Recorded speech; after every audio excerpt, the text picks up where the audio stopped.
All right, well, why don't we get technical? We haven't done a good old-fashioned habit tune-up in a while.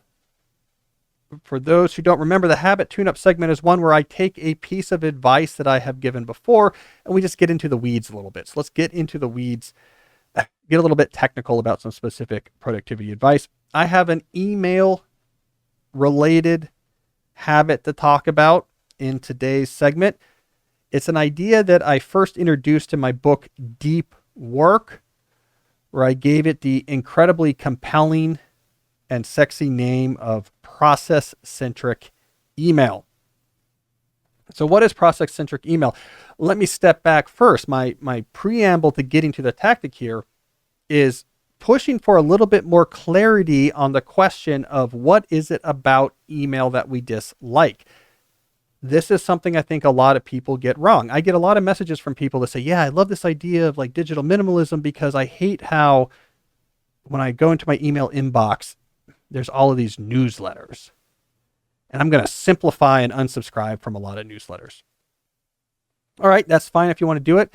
Too many newsletters is not your problem with email. Other people say, yeah, I have all of these announcements and notices and promotional emails from every company that I've ever bought something for.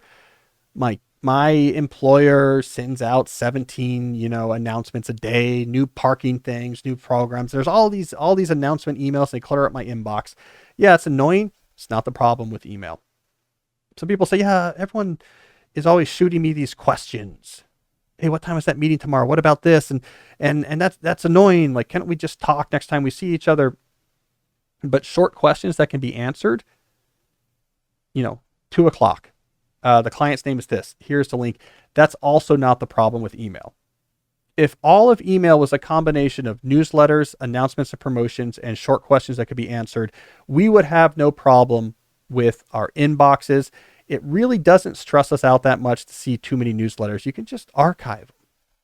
It doesn't stress us out that much to see too many promotional announcements. Just boom, boom, boom, boom, boom, boom, boom, right? You just delete and archive them. It's actually kind of fulfilling. It's easy to do. It feels like you're making progress.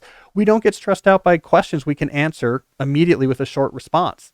It's very productive. Let me give you the answer to this. Let me give you the answer to this. Let me give you the answer to this. If that's all email was, 20 minutes twice a day would be on top of it. It'd be a little burst of productivity. It would be something to be positive.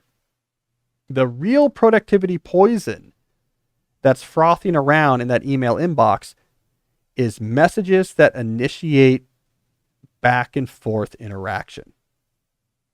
That is, above all else, the source of almost every piece of cognitive distress that we feel from email. Not a newsletter, not an announcement, not what time is the meeting tomorrow. It's the email that says, we should probably make a plan for the client coming tomorrow. Or what are we going to do to get this thing ready for next Monday?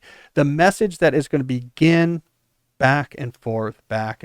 Like, well, when should we do that? And what about next week? Oh, next week doesn't work. Let me CC in Jesse and ask him if he remembers when this has back and forth, unscheduled, ad hoc, back and forth, interactive conversation delivered through emails, working towards trying to figure out something or achieve some goal. That is the main productivity poison in our inboxes. Why?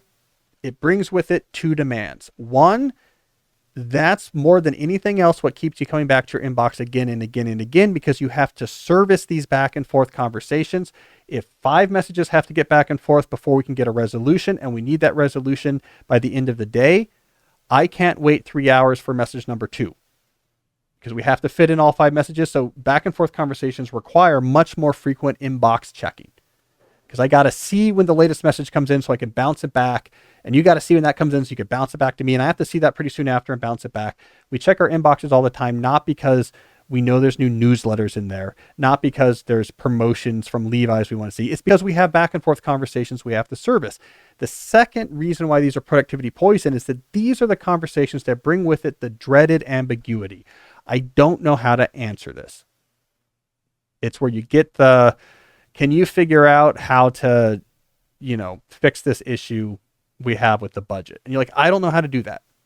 And now I guess I can afford this to someone else, or I'll do obligation hot potato. and shoot off a question to someone else just to get it off my plate and wait for it to come back. I have to like talk to different people and see what they tell me. You've created they create these major open loops in terms of our obligation storage systems, and it's a real source of stress and distress. If you feel anxious checking your inbox, going through your inbox, these are the type of messages that create that anxiety. They're like, oh my God, I don't know how to fix the budget. I don't really know how this works. I don't even really know who I should talk to about this. I guess I'm gonna have to start sending messages and like kind of letting this thing unfold and keep checking this throughout the day. So those are the productivity poison.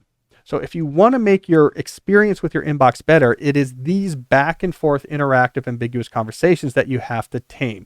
That is what process-centric emailing is all about. And the idea is simple. When you see a message arrive that is initiating one of these long back and forths, your first entrance into this conversation, your first message into this conversation should include in it a proposal for the process by which this whole collaboration ending in the goal being achieved of this conversation is going to happen. You say how it's going to happen so it doesn't just default to like, let's just keep going back and forth. You declare, this is how I think this should happen. Oh, we have to figure out what to do about this client. Okay, well, here's what I suggest. We have this meeting coming up on Wednesday. Let's add time to talk to that. Before we get to that meeting, talk to Susan to make sure that we understand the full the full process for what we need to do to onboard the client. We'll talk about this in the last 5 minutes of the meeting and make a plan going forward. Or you say, okay, here's what we need to do. You're right. We do have to figure out when we're going to meet. Here's what we'll do. I've listed here, 15 times. Jesse, you then highlight the times that work for you, and then you forward it on to the third person, and you select one of those that works and put that just into an invite and send it to all of us, and we don't even have to discuss it anymore. What I'm talking about here is processes that gets the thing done. The thing that this conversation is going to lead towards gets you to done without ambiguity and without having to just wait for messages to arrive and respond to them and go back and forth. Process-centric emailing is a little bit stilted. It's not very casual. So typically the people who use this will have a casual message with emoticons and all the other stuff, but then have the pretty detailed thing below. You can blame it on me. Sorry for the formality. I've been listening to too much Cal Newport, but it works. And it takes a little bit more time up front because you have to figure out what's the right way to get to done. What's the right way to get to done here? And you got to think it through, and you got to explain it to people, and you might have some extra work to do to set it up. Here's the Google Doc. Here's the doodle. Here's how it's going to unfold. I've set up an office hours. It takes more work, but it is almost always worth spending 10 or 15 more minutes at the beginning of an exchange than it is to have 10 or 15 messages you have to respond to. 10 or 15 minutes right now takes away 10 or 15 minutes from your day.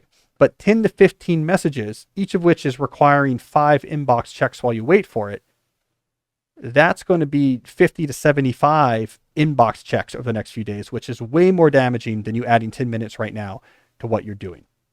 So I'm a big believer in process-centric emailing. And of course, if you find yourself, as a bonus, proposing the same process again and again, because the same type of work happens again and again, then you can just codify that. You know what? We do this client onboarding all the time. Why don't we all just agree this is how we do it? And so you don't even have to write out the whole process every time. So it's also a good way to unearth or make legible repeated work and get good processes in place. So just remember that ongoing interactive conversations, that is the thing that kills us in our inbox. That's the thing you should care about. That is the thing you should be willing to do almost anything to vanquish. It really is productivity poison.